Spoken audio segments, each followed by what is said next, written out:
have successfully completed a year cycle of all the holidays. This is nuts. This is crazy. Can't wait to tell you guys all about it.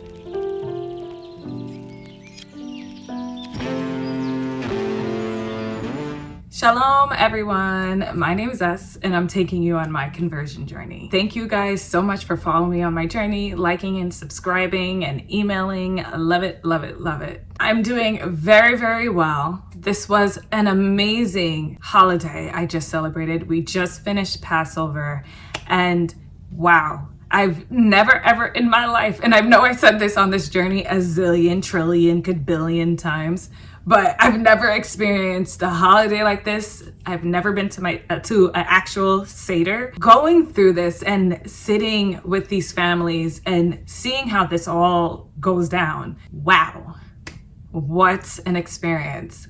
And we're gonna talk all about it today. But before we start, I wanna tell you guys a few things that I've been doing, where my channel's going, and things that are happening in the future. First things first, I know I've been slacking with my videos and I'm sorry. After I decided to kind of do a crash course of going through all my studies again and figuring out how to move my conversion forward, I kind of lost track on YouTube, but now I'm more focused and way more organized and ready to get back into it. Sorry for the delay. I have been working on my next ebook, but it's not going to be a typical ebook like I've been writing.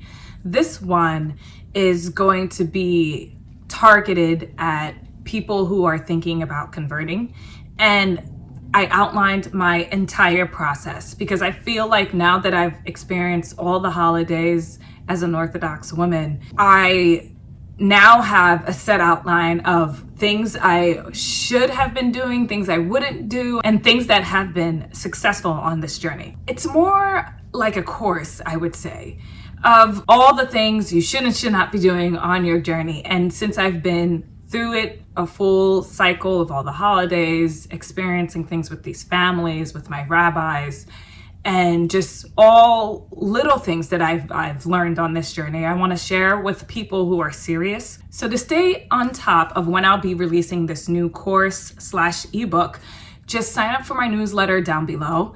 I'm very excited that some of you guys wrote back, some of you guys unsubscribed, which I'm not even like offended by, but it was great. I was very, very nervous to start emailing because I'm talking directly to you. For those of you who wrote back to me and took the time out to read my email, I thank you guys so much. That gave me like another boost of confidence on my journey. And I decided that I'm going to be writing emails every week. So if you aren't subscribed to my email list, down below, there should be a link for it. And please sign up and engage, write back to me. And I know some of you guys send me personal emails. I respond back to those too, but mainly get on my email list. You'll be on top of all the things that I'll be doing. You'll be notified when I'll be releasing this course / ebook. And it's gonna be great for my personal life and all the Jewish experiences I'll be going through for years to come. Once I'm Jewish forever. So come on and be a part of my journey. I would love, love, love that. So that's another thing I've been working on, and I'm very, very excited. I'm working really hard on this. It's unlike anything I've ever written because it's very, very personal. And like I said, it's for people who are, if you're on the journey, this will be helpful too. But before you start, it's more so targeted to people like that. And I know a lot of you guys are Jew curious, and I know majority of people who watch my videos are interested in Judaism. So I mainly wanted to target that.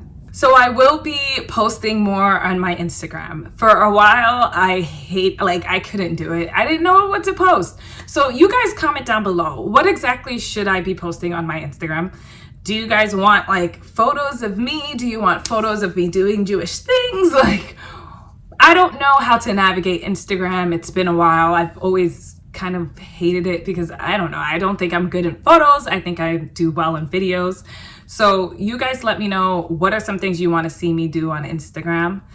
And I do have a TikTok. I'll leave that down below. I love TikTok, but I don't know what else I'll be doing. But I'll figure out how to navigate that, because I think that's more video oriented, and I can make some really nice snippets of me saying whatever I say. So subscribe to everything I do, okay? Subscribe to my channel, subscribe to my TikTok and all that, email list. Everything is down below. So check that out. So now let's get into my lovely Passover experience that was not only informative, educational, and serious, but it was hilarious. I had so much fun at both Seders, and both families were totally different.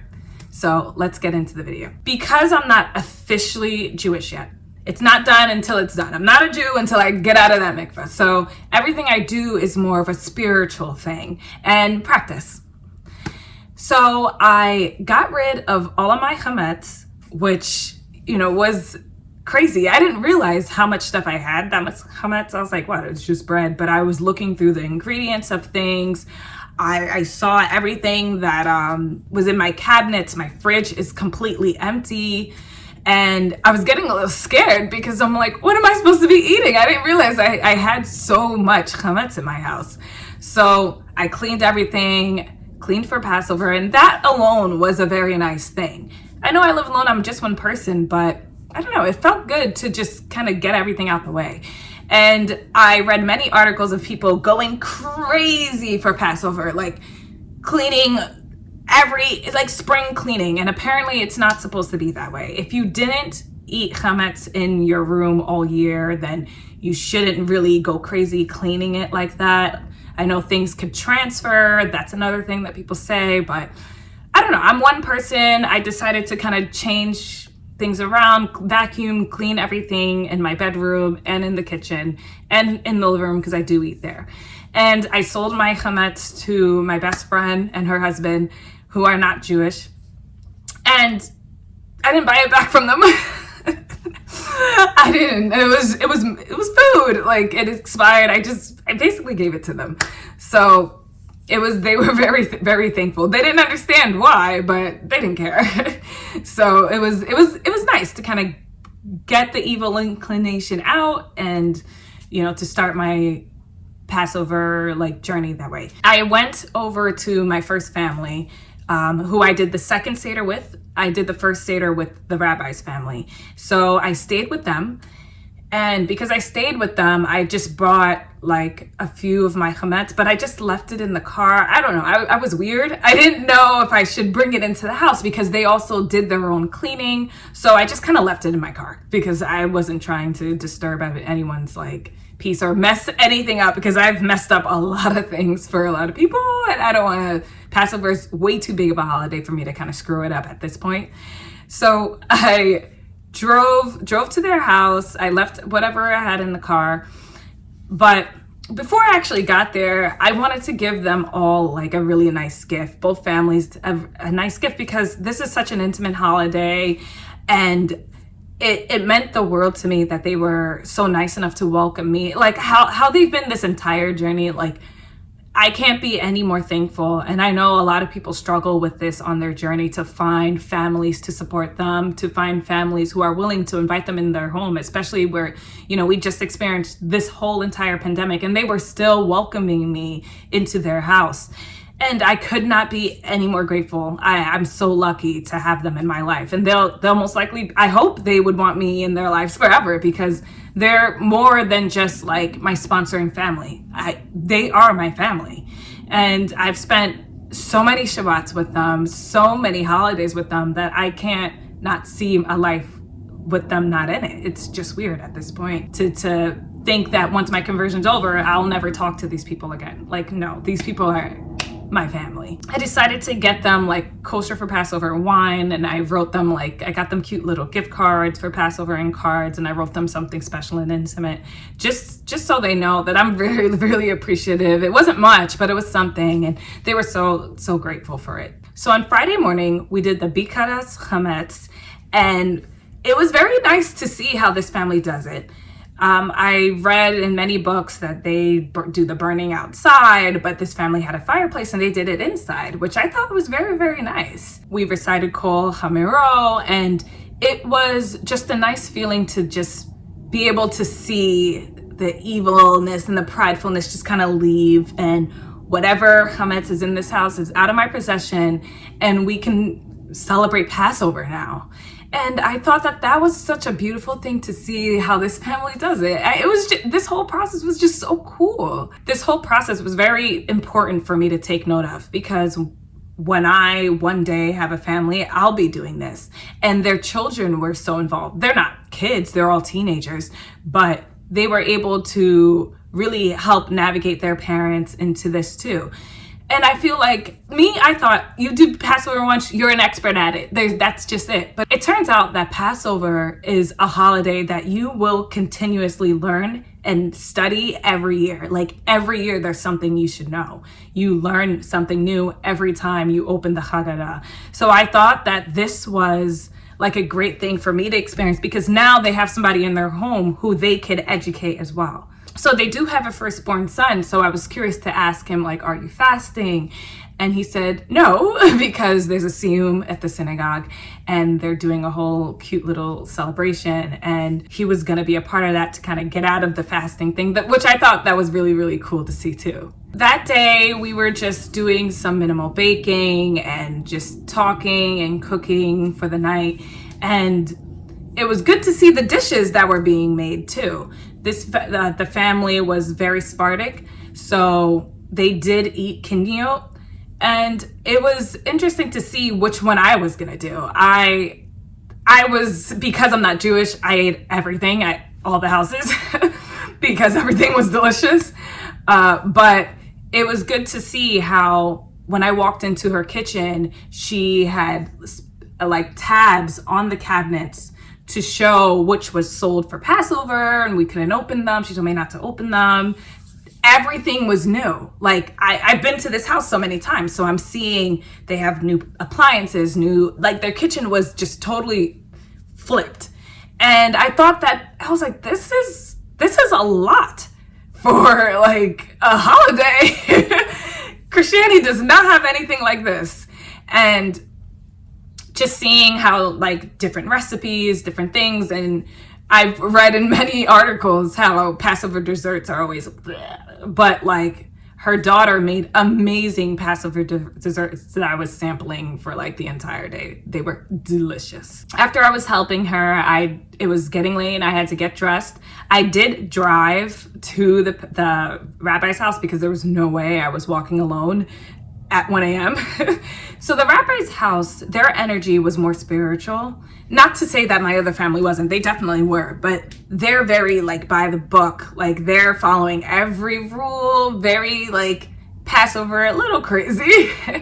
But at the rabbi's house, everything was just kind of flowing and moving very like in a nice way into the next step.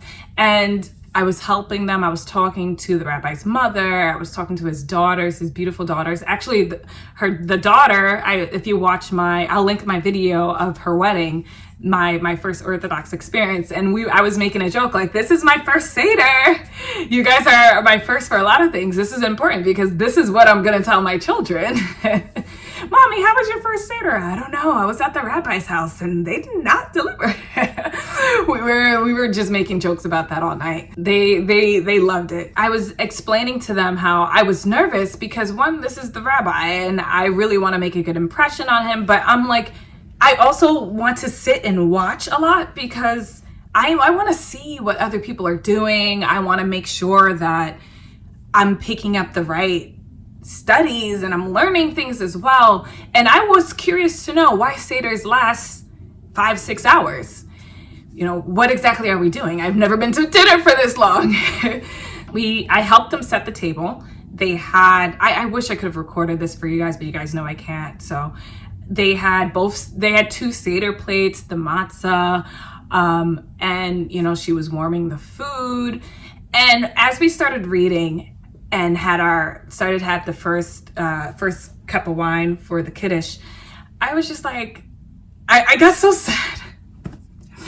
I got sad in a way because I'm like, oh my goodness, I am Jewish. I'm like, I am Jewish. And I'm not sad about being Jewish. I'm just like overwhelmed with how far I've come. Like, if you would have asked me a few years ago, like, Esther, you're going to be converting to Judaism. And I'm like, yeah, right. Like, now I'm like, wow, I have come a long way. I'm at a Passover Seder. A Passover Seder. This is crazy. So obviously they were very advanced, and they had so many Devar Torahs that I could not keep up. Their daughters were studying Gemara. I think their son-in-law they were just quite advanced for me, but they were moving swiftly. But because we were having so many discussions, it was nice to hear. There was one question I did get right, and one of the daughters asked, "Who wrote the Haggadah?" And I was like, "We don't know." And everyone was very, very happy that I was able to at least answer something. And I didn't feel embarrassed. I didn't feel like, oh my God, I should know this. I'm going to tell you guys right now, even though I've been a little over a year studying and doing things, because I did everything for the first time, I think that's the whole point of the conversion process. I think I finally figured it out, y'all. It's not about knowing everything. It's about knowing just a little bit of the beginning of everything, if that makes sense. Like, I know how to do the basics of every holiday now. I know how to do the basics of prayer, basics of the house, of Shabbat, of Kashrut.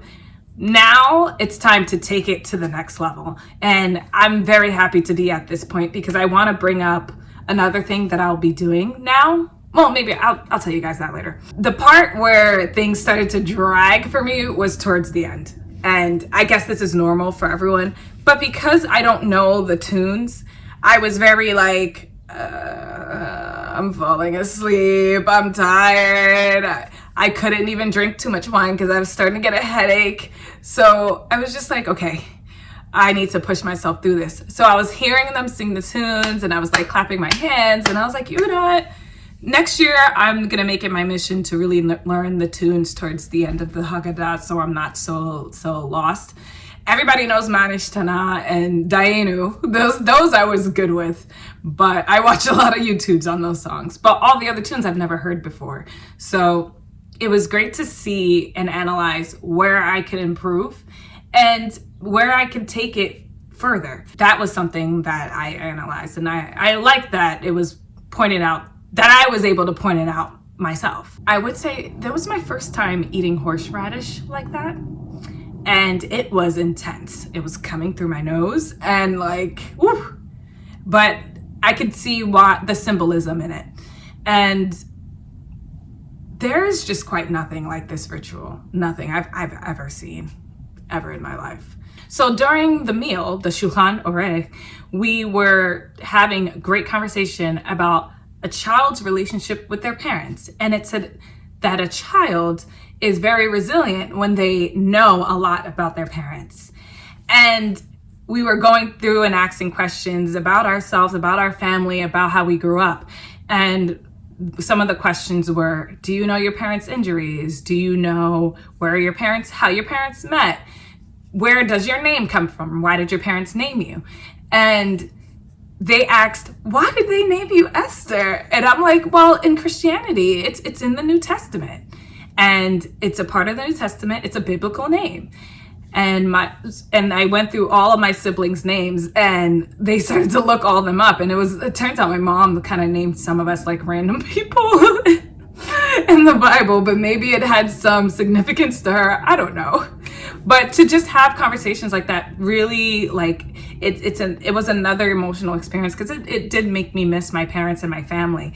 And to know that I'll never do a Passover Seder with them, I don't know, it made me sad. It was weird. It was like, oh my God, I'll never do a Passover Seder with them. But then I'm like, wait, I wouldn't be doing it with them regardless, so why am I sad? Like, it was like a weird feeling. But it went away. I made sure I was like, okay, wake up, Esther. You're with a Jewish family right now. And after we ate and finished the last 2 cups and they sang their tunes, I was ready to go home. And it lasted a long time. I think I got home back to my other sponsoring family's house at like 1:30 in the morning. I did not go to shul that morning. I was too exhausted, but I was very, very, very thankful. Very thankful. A lot of stuff were learned, and I don't remember it all, but I do remember that I had this experience, and I have this video to watch back on if I ever forget. So the second Seder was very, very nice. So this family, they're very into Kabbalah. So it was a Kabbalistic approach to the Seder, and it was very different. We read the story, read the Magid, had a meal, did all of that. But one thing that stood out was this family ate an egg. They ate an egg at the end, and not at the end. I don't know when we ate the egg. It was probably before the meal, but it was different. I saw only 2 people at the rabbi's family ate an egg. I didn't see any woman eat an egg, but this family, they did. And I understand it's about the life cycle, eternal life, and like, that's what the egg kind of symbolizes, the life cycle, never ending, never beginning type thing. It was nice to see different things being done, different things being talked about. And I was just as a little confused with their Dvar Torahs and some of the readings. And again, the singing really got to me. But I'm interested to see how this would be in Israel, because they only keep one night. One Seder is done in Israel. So I could see the energy was probably less on the second night. I don't know if all families are like that. I don't know. I've only been to 2 Seders in my entire life. So to see that, they were like, come to us on the first night and go to them on the second night and see how it was. But both Seders were definitely a great, unique experience. And if you're converting and you haven't been to a Seder, I would highly suggest go to one next year, because wow, it was amazing. There were a few things that I want to point out that I've learned and that I'll be taking it into next year. One thing I've noticed is how much preparation is needed to be done before Passover. And I'm not even just talking about like getting rid of your chametz and burning and cooking. I look at the women who are, a pillar in the family. There is a great deal of responsibility put on the women, and they are in charge of a lot of this. I saw both mothers going back and forth and preparing all types of things, and mothers have a very significant role in the house, but mainly for Passover. Wow, I can't even, I was talking to the rabbi's daughter. She's like, I'm going to keep going to my mom's and his parents until they're too old, and I have to do this myself, because she can't even think, like, I have to turn over my whole entire kitchen. And she said she sold her entire apartment because it was just too great of a responsibility for her right now. And I'm like, one day I'm going to be doing this. I'm not afraid of it, but I'm just aware that this is a great deal of responsibility. Next thing I realized is you have to study before you go into this holiday. I think that was the mistake I made last year, was I just was like, okay, Passover's here and I have a weird looking Seder plate. Okay, I have a Haggadah, that's it. I didn't know half the stuff that I know now. Not even like, I didn't know anything last year. So to see the amount of preparation I did this year, I'm gonna have to up it like 100% for next year, and then more for the year after that, and just get better and better at doing this. Because you cannot go into this holiday just thinking, oh yeah, like everything. I remember what I did last year. Like, no, you have to refresh, you have to study, you have to prepare Dvar Torah, because you have to have these discussions at the table. They're meaningful, they're powerful. And I think this is why I enjoyed the Rabbi Seder so much, because everyone had something to say. Those were the questions. Because I was like, what questions am I asking? Why is this night different than anything else? Like, what am I supposed to ask?